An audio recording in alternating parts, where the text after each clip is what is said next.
It's important to get it.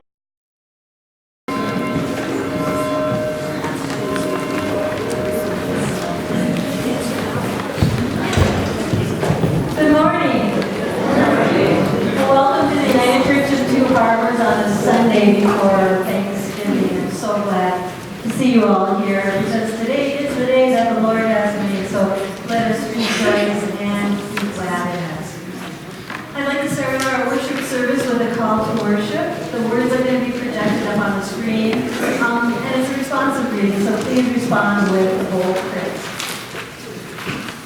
God has called all of us here to love. We are given new names of hope and promise. Even though storms and trials have come upon us, God has drawn us through the times of salvation. thanks be to God for God's victory in Jesus Christ. May Jesus reign in our hearts all of our days. Amen. And now I invite you to stand for our gathering song, Come Ye Thankful People Come. And it's number 367 in the red book if you'd like to do that.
You love science, is that what I hear?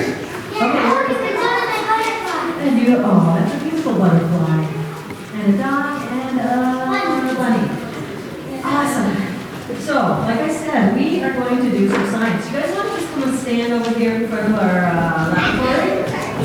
Okay, we understand that because it's science.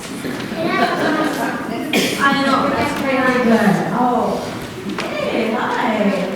Join our happy science group. Okay, so the first thing that we have to do if we're going to be scientists is we have to wear protective gear, right? I have glasses. And you have glasses. Whoa, these are dirty. Anyway. They're very interesting. Okay, so what we're going to do today is, okay, we are going to make snow. No. Have you ever done this science experiment? No. Oh, good. I made clouds. Oh, we made clouds? I already Look, no, stand back. I'm serious about this.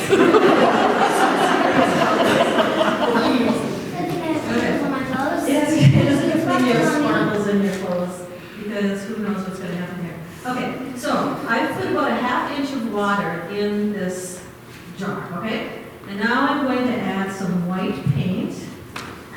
Oh, I know exactly. Okay, so I need some white paint. The white paint is heavier than the water. Well, very good. You get your science badge for the day.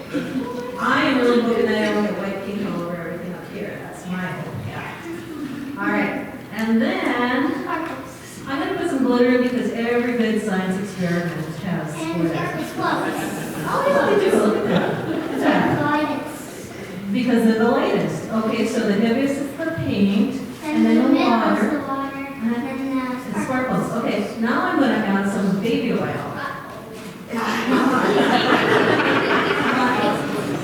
Okay, open this. I should Let me have. see what asks. Oh, ask them. Oh, I should have. Oh, now oh, good. We have a scientist coming to the rescue. Thank you. Oh, thank you so much. Mommy, you could ask you. Yeah, I'm a scientist. Okay, now I'm going to pour this. What do you think is going to happen here? It's going to go. Well, gravity is pulling the oil in. And where is the oil going in this whole stratosphere? It's going everywhere. This is not how it was supposed to go. Okay, it's going up. Okay, so the oil flows on top of the water, right? Yeah. Okay. Looks like now the sparkles are sinking. Well, yep, the sparkles are even heavier than the oil, right? And then, what's very important, no, it's not. See, oh, finally got one thing wrong. No, it's not. It's barometric pressure is what it is. And we're going to put that in here. Will it explode? I don't know. We'll see. Oh, I say, I told you to stand back, didn't I? Okay, here we go. Let's see what happens. I know those things make everything explode. Look at that. We're starting to get some snow. See the snow bubbling up to the top? Yeah. It's snow. It really is. Oh, it worked. I'm surprised.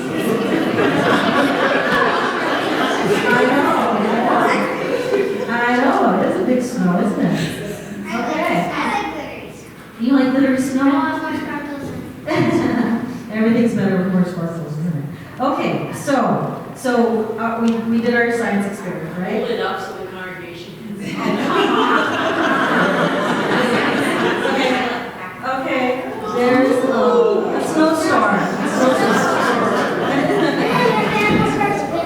Okay, well, we'll see about that afterwards, okay? All right, so here is my and all of this. Have you ever heard that sometimes in life we experience storms? Storms come into our life sometimes. Well, it's kind of an expression, but it's true. And basically what happens is sometimes not good things happen, right? So sometimes our pets have to go away, you know, we lose a pet, or sometimes maybe we have to change a school, and so that's kind of it's unsettling. Sometimes, or houses, you have to change houses sometimes. Could be good things. You didn't like having to switch to a new house, but you like your house now, I bet, huh? Yep. You get used to it. And you like your bunnies, right? So anyway, so our lesson today is sometimes storms do come to our lives, and sometimes, things happen. And what we need to do is we need to have a solid foundation that we can fall back on. So when things that aren't that great happen in our lives, we have some tools to be able to fall back on that we can use so that we can be resilient. So in church we learn about some of these tools, and you know what some of those tools are? I'll throw them out. How about prayer? We learn how to pray, right? We learn how to read the Bible, and we learn about Bible stories that can help us. We have teachers, so we go to Sunday school and we go to youth group, and we learn there about our gifts and our strengths. We listen to our parents because they really do know best, right? So when storms in our lives happen, we have those tools to fall back on. We have a solid foundation. So let's take a little prayer, okay? Dear God, thank you for giving us a solid foundation that we can lean on in you. Thanks for being there for us. Amen. All right, we did it. Yay. You can go back. And now I invite Karen and Glenn to come up.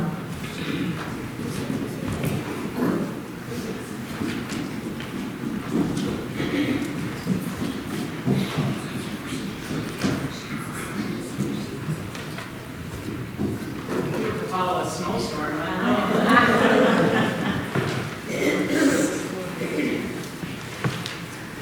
As we're coming to Thanksgiving this week, we think, at least I think about things we're thankful for. And one thing high on my list is this church and this congregation. And of course, most importantly, is that we have God above all to worship and care for us. A few weeks ago, Glenn and I were gone for 3 Sundays, and we missed church. We were in Europe, and we saw some absolutely stunning cathedrals and churches. But I really missed not worshiping here with you. And I couldn't help but notice that even though the churches were very historic and beautiful, their attendance is declining, and it's hard to keep them up. We certainly don't want that to happen here. When we got back, I was reading in the latest AARP magazine. That's a retirement magazine for those of you that are not at that age. And it said in there that church attendance and regular prayer and meditation actually lowers inflammation in our bodies. Did you know that? It lowers inflammation. So when we think of others and not just ourselves, it's a good thing. So worship is not only good for our souls, but it's actually good for our bodies too. I appreciate the outreach this congregation does, and even though I don't actually participate in going on the mission trips, I have the opportunity to support and contribute to them, so this helps me feel like I'm a part of that mission too. Plus, some of our contributions go to support the church at large and other places spreading the word. I'm thankful that I have a place to share my music and play for choir too. I always leave choir practice happier than when I came. Music and praising God is a way of doing that for you. I'm also thankful that I have a place to worship with my extended family and friends, and that my grandchildren have a place that's very comfortable for them and a place to grow in their faith. God has been so good to us. I feel the calling to give back on a regular basis and support this congregation.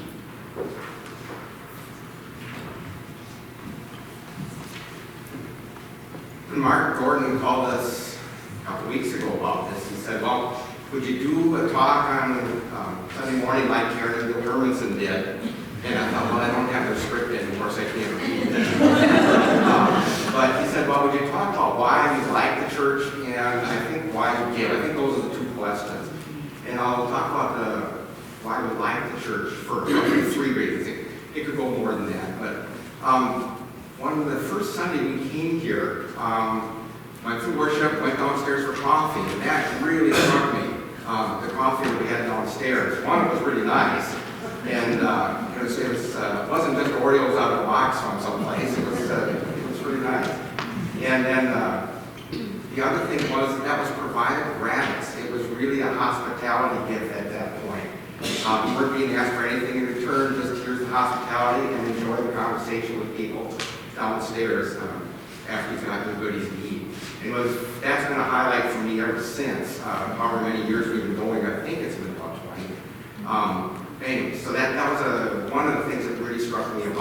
this congregation in place. A second thing that I appreciate that's more recent is I have been doing devotions for the men's breakfast, and I've done that the Saturdays that I'm here. And that gives me an opportunity for some personal reflection and growth, because to put those devotions together, I stop and think, well, how's God been involved with me this last month? What has He done? What have I learned? And then tie that into Scripture and share that to guys. And if they talk about it and get a good discussion going, I figure I've been successful. Once in a great while, there's silence, so I thought I missed the mark. A third thing I'll mention, and I'll stop there with the things we appreciate, is I really get a kick out of the children's sermon. And I get a kick. This isn't going to work. I get a kick out of that. So then that was why we like this congregation. But why do we give? It isn't just because we like this congregation. Giving is another motivation for me, maybe for us. When I was a kid, I think probably about 10, 12, 13 years old, we were told over and over again in church, and I think it must have been during stewardship talks, well, you get back far more than you give. And I thought, sounds like a good investment. At least that's the way I saw it as a kid. And so at that point, I was getting a 50-cent a week allowance, which even in those days was kind of slim. But that was far. Anyway, so I got 50 cents, and I thought, okay, putting a nickel in the plate just isn't going to look like much. So I put in a quarter, and I was 50%, so I was way beyond the tithe in those days. And then I said, well, okay, so I was looking for getting back from all this giving that I was doing. And it didn't really seem to materialize. After 2 years of this, I decided that was just a bunch of hooey. I'm quitting. So that was the end of my giving for church for quite a while afterwards, because it just didn't seem to do what was being promised. The reason for giving that developed then over the years after that was because, one, that's what God tells us to do. And His instructions are real clear through the Scripture that we're to give offerings and tithes. And the other reason for giving there, I guess I'll mention at the end, but for us over the years, the tithe, as you must all know, it's considered 10% of income. And I've been asked over the years, well, is that 10% of net or 10% of gross? I said, I don't care. Just do tithe or whatever you want to tithe, that's great. In some of our years, we're giving a great deal more than that. Some years we're giving less than that. And but overall, I figured it kind of balanced out. So that's what the motivation was for my giving. And that was the mark which kind of determined what and where we gave. But really, the other piece of the motivation there that gets to the heart more is giving for, and Karen's mentioned this in her piece too, giving for me is more giving back out of gracious thankfulness to God for what He's done for us.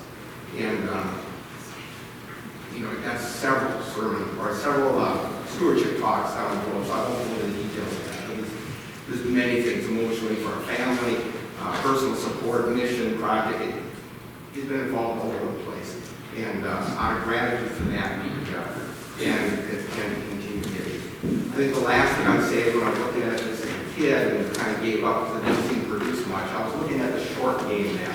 Although from a kid's point of view, it was a long game, because only 14 or 12 or whatever it was. Now at 66, I look at this as more of a long game. And God, in many ways, really did give back. That's it.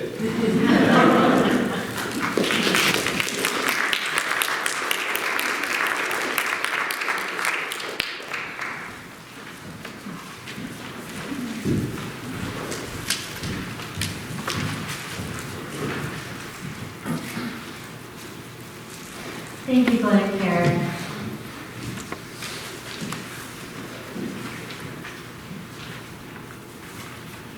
We come before God, who is a God of wisdom, and a God who knows our hearts. We come before a God of love, who has redeemed our lives. We come before a God of mercy, who hears our cries. Let us now confess our sins in humility and hope. Please join me in the prayer of confession. God of wisdom and love, We confess that we have turned from your ways for our own wills. We have worked to justify our own ways of thinking. We have thought of new ways of sinning. Yet you have brought us to this place, and in your presence we bow. Your ways are not our ways. Your words are not our words. As high as the heavens are above the earth, so you are above us. Yet you love us, and that love calls us to confess. While we were still sinning, you have loved us. What a fearful, faithful, fundamental pull your love is upon our lives. We once again ask for your mercy and forgiveness. Help us to mend our lives, heal our minds, holy, holy God. Amen. Now let's have a few moments of silence and compassion.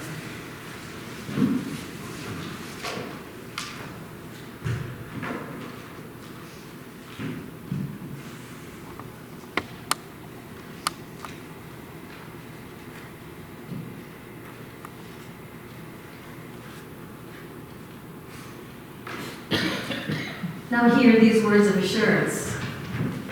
My friends, think what sort of people you are, whom God has called, and know that we are forgiven in God's mercy and grace.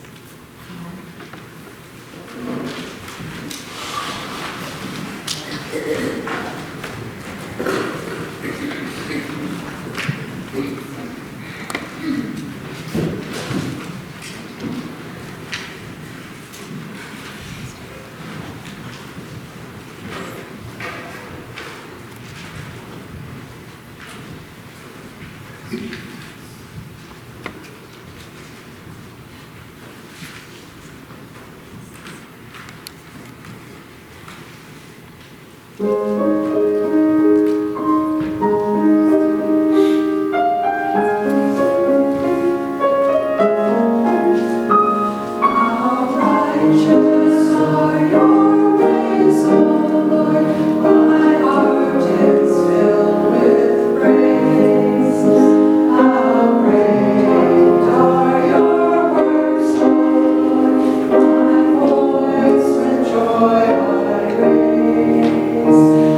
43, verses 1 to 3. But now this is what the Lord says. He who created you, O Jacob, he who formed you, O Israel, fear not, for I have redeemed you. I have called you by name, and you are mine. When you pass through the waters, I will be with you. When you pass through the rivers, they will not sweep over you. When you walk through the fire, you will not be burned. The flames will not set you ablaze. For I am the Lord your God, the Holy One of Israel, your Savior. I give Egypt for your ransom, Cush and Seba in your stead.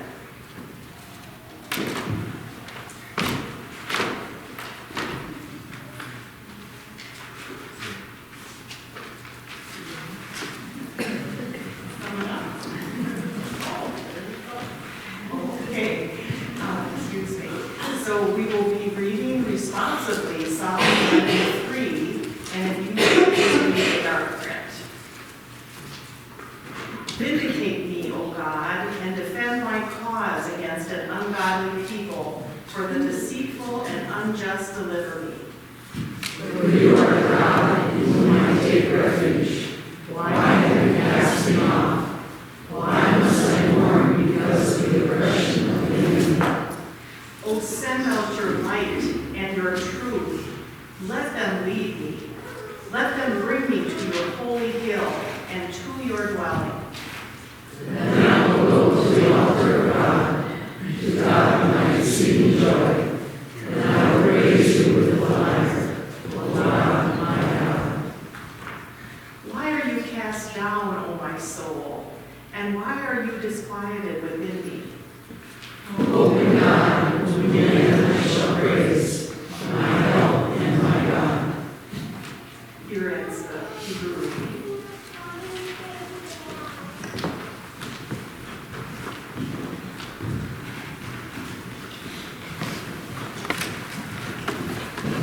Thank you, Louise. Our gospel lesson this morning comes from the book of Matthew, chapter 7, verses 24 to 27. And this is the parable of the hearers and doers. Everyone then who hears these words of mine and acts on them will be like a wise man who built his house on rock. The rain fell, the floods came, and the winds blew and beat on that house. But it did not fall, because it had been founded on rock. And everyone who hears these words of mine and does not act on them will be like a foolish man who built his house on sand. The rain fell, and the floods came. The winds blew and beat against that house, and it fell. And great was its fall. So ends the reading of God's Word. Have you ever heard the saying, "I'll see you again tomorrow, the Lord willing and the creek don't rise"? It's catchy, isn't it? It's noteworthy. It's a cute colloquial saying, but it's also a common sense adage. Especially if you've ever been near or lived in the state of Kentucky, which has more miles of creeks and riverbeds than any other state in the nation except for Alaska. In a matter of minutes, hard rain can turn a lazy, winding stream into a thundering wall of destruction.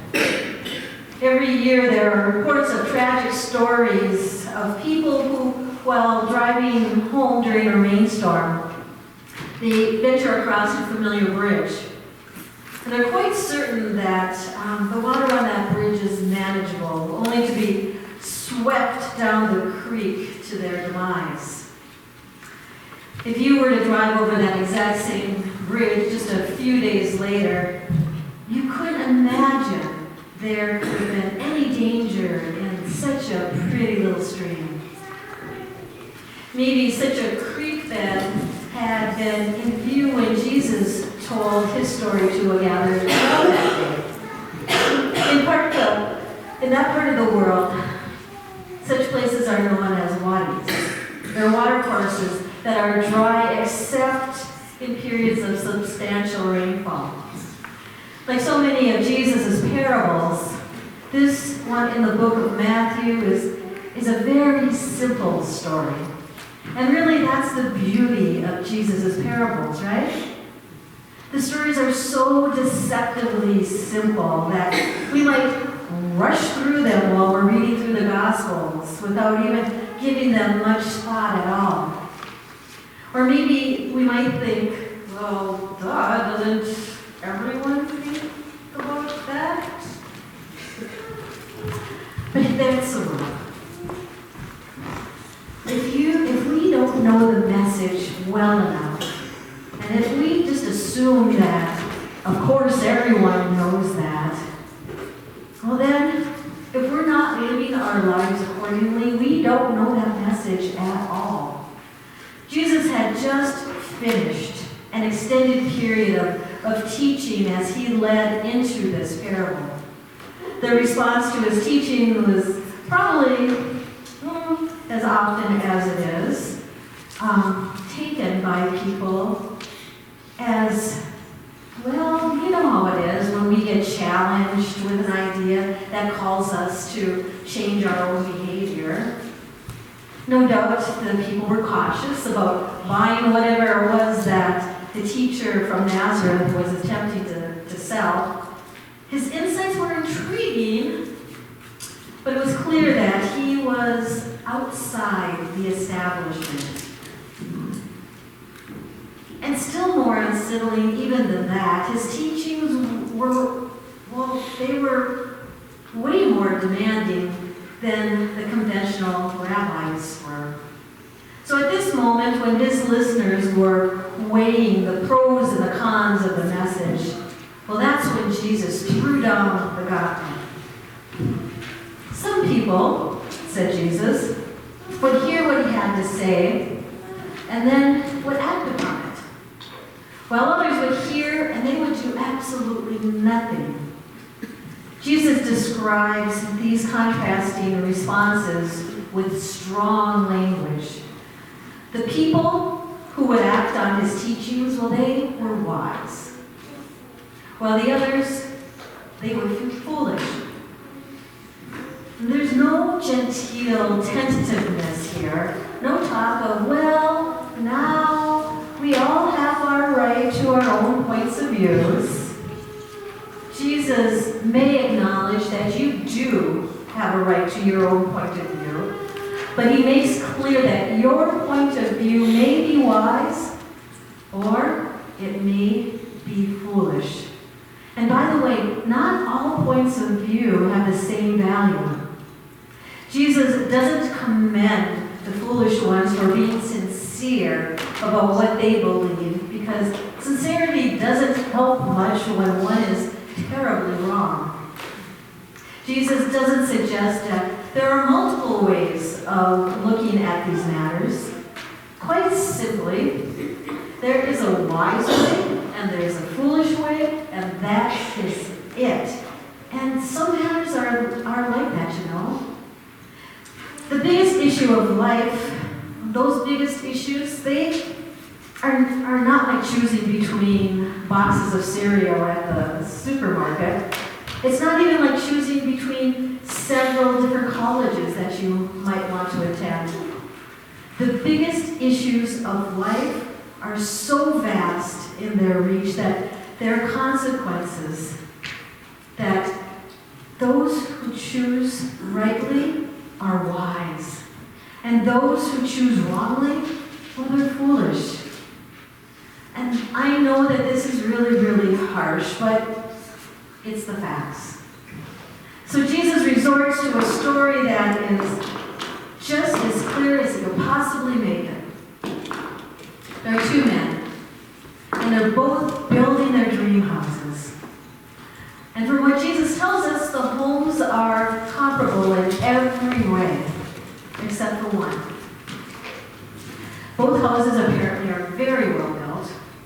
Both men care about what kind of house they build, and that's because they're going to live in these houses.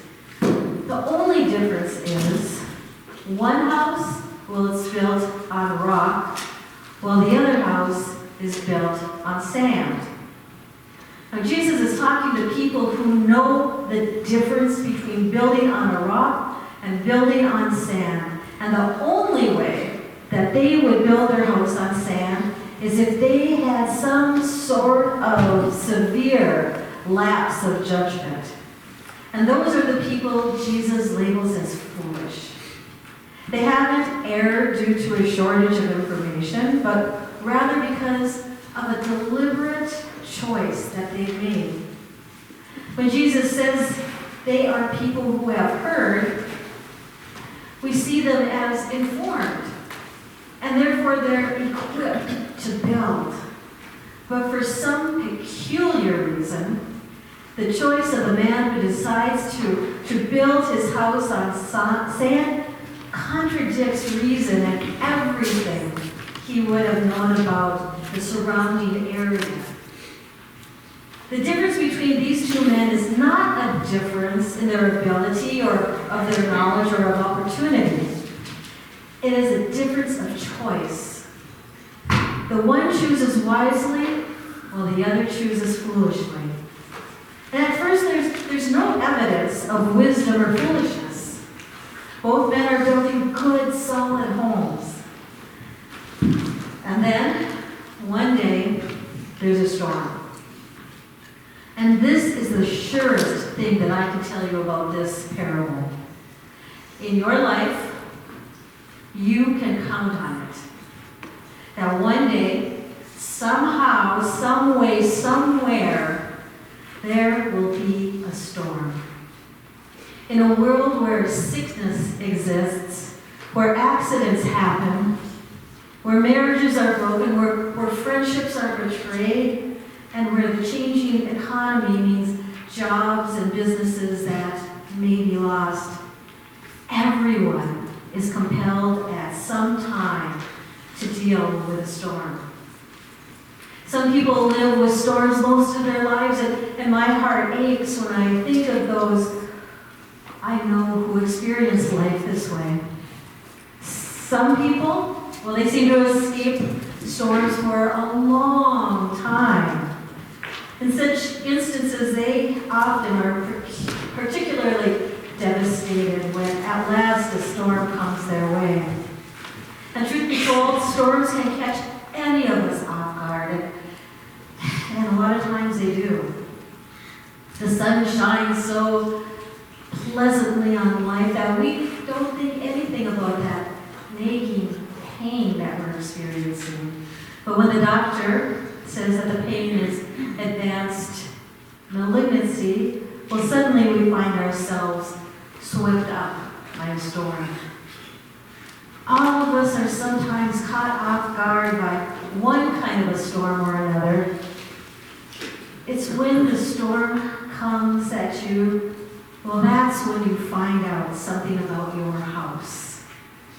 As Jesus tells the story, the whole issue is actually, well, it's about the foundation. One man had built on a rock and the other on sand. You wonder how this could be, because everyone should know better than to build their house on sand. And that's the point that Jesus is trying to make here. This is a parable for those who have some knowledge. They know what house building is all about. Why would such a person deliberately choose to build their house on sand? In some instances, I think it's because the person has the attitude of, well, it couldn't possibly ever happen to me. Most of us are optimists, and we think that we're among those who will beat the odds. Other people build on sand because, quite frankly, that type of land is cheap. They're the folks who always look for the marginal deal. They cut their ethical decisions at such a close line that sometimes they end up on the unethical side of things. They justify with the oldest of excuses. Well, everybody else is doing it. Well, obviously, everybody doesn't do it. Perhaps too many do it, but not everybody does it. Besides, morality isn't established by a survey poll. Morality cuts more deeply into our lives than a majority vote. Those who look for shortcuts to happiness are easily persuaded to buy sandy property. They know they want to get that dream house up as fast as they possibly can, and they can get it so much faster if they don't have to invest much in the land. And then there are those who are taken with life's externals. They're more interested in the things that impress their friends and their neighbors than in the foundation. A realtor once said, it's much easier to sell cute bathroom fixtures than it is to sell the pipes that bring the water to the bathroom. It seems that when some people put their lives together, they spend more of their time, their money, and their character seeking to impress people than in choosing a good, solid foundation. So one way or another, for one reason or another, some people choose to build their house on sand. And that is what bothered Jesus. He had finished yet again another session of teaching, and implicit in each of these lessons was a call to follow. Jesus could see that not everyone was going to follow. As a matter of fact, a great many would not, and so few of them actually would.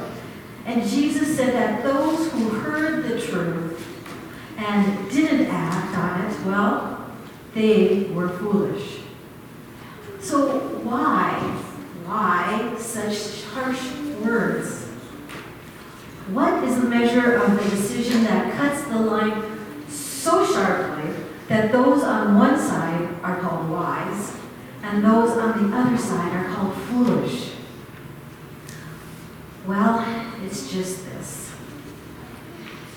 It comes down to the value of the house. The reason the foundation or the land was such an issue is because of the value of the structure that was going to be built on it. If a man had been building a chicken coop, sorry, readers, you can forgive him for choosing a questionable foundation. A small coop doesn't cost as much as a house, and it doesn't take as long to build. But a house, well, that is another matter, especially when you only get one house. Most of us charge into life as if we're going to be able to develop a whole subdivision of our lives, so that if one didn't work, well, then we could just move on to another one down the street a bit. But life isn't like that. We're given just one house, so we better build on a worthy foundation. Take, for instance, that part of our house that we call our body. It is magnificently engineered, this body of ours, and it's remarkably resilient. We can feed it so many wrong things, and we can offer it sleep at careless intervals. And we can ignore so many of its warnings. Yet it recovers in quite a miraculous fashion. This is especially true in these days of modern medicine and skilled physicians. And yet, the stuff we put into the foundation of living, the choices we make, will eventually put the whole house in danger. Or how about that marvelous part of the house we call our mind? We can channel our minds in all sorts of unhealthy activities until our thoughts are so compromised that we can't tell right from wrong. And then there's our souls. Clearly enough, this is the ultimate issue of Jesus' story.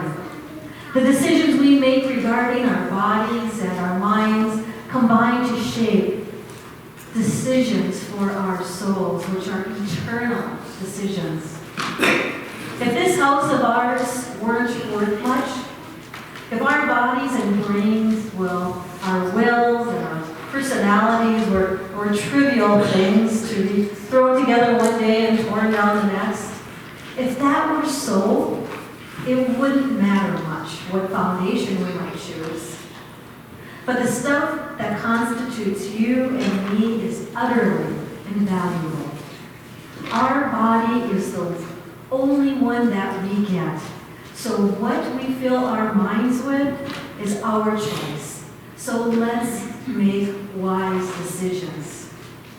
There's no other life that we can replace with this one that we have now.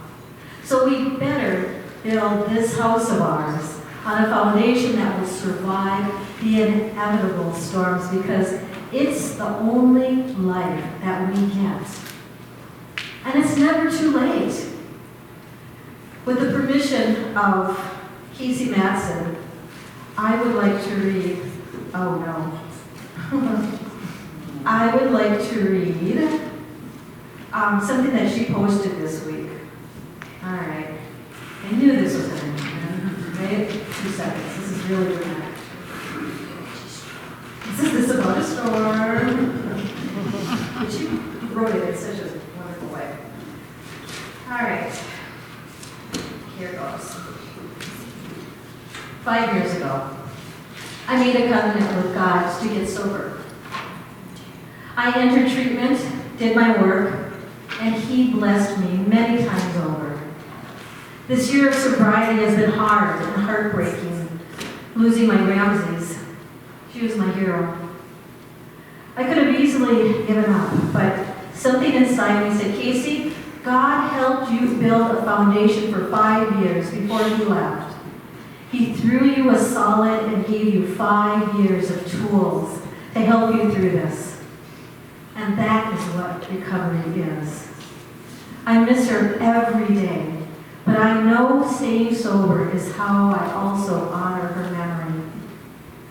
I am open about my recovery because I promised God that I would be, to help show others it's possible. I owe a huge thank you to all my family and friends. Recovery is possible. It's amazing, and it's worth every day. 5 years, I've learned so much, and I am a grateful alcoholic today. Praise God on another year. I couldn't have written that. So, let's be like that wise builder. Let's be like Casey Matson and build our house, or rather our lives, on a rock-solid foundation. Let's make that so. Amen? Amen. I invite you now to stand as you are able for our song and response. My hope is built on nothing else.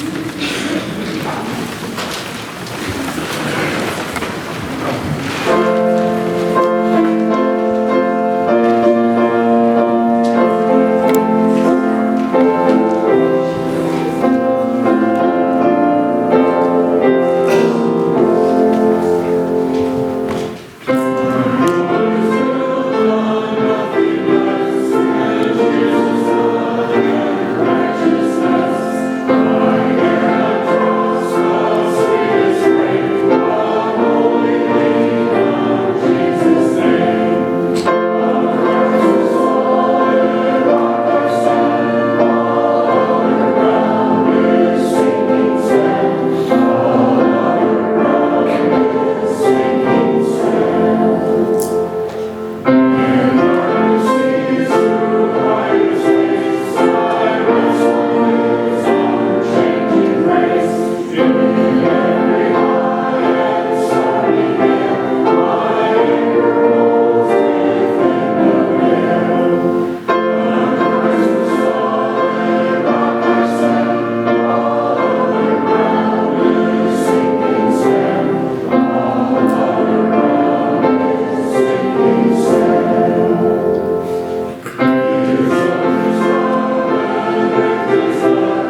Ron, a co-worker of Lee's, took a bad fall this weekend and is in the hospital now with a fear of infection. So prayers of healing. Lord, in your mercy, hear our prayers. Al, Prayers for all those that may be traveling this week. prayers for all the travelers this week. Lord, in your mercy, hear our prayers. Please. Continued prayers for all refugees and asylum seekers. And, again, help us to know how we can do God's work in reaching out to those in pain and suffering. Prayers for all refugees and asylum seekers, and prayers that we can reach out and do what it is that we are to do in this world. Lord, in your mercy, hear our prayer. Jody. Prayers for my niece Lita as she goes through another surgery for her stage 4 cancer. Oh, prayers for Lisa, Joey's niece, who is going through yet another surgery for her stage 4 cancer. Lord, in your mercy, hear our prayer. Julie. I would like to send up a prayer of thankfulness for all of the youth and children and everyone involved in our Wednesday nights and Sunday mornings with Emily upstairs that have just become so remarkable. It's just fabulous to have that livelihood in our church. And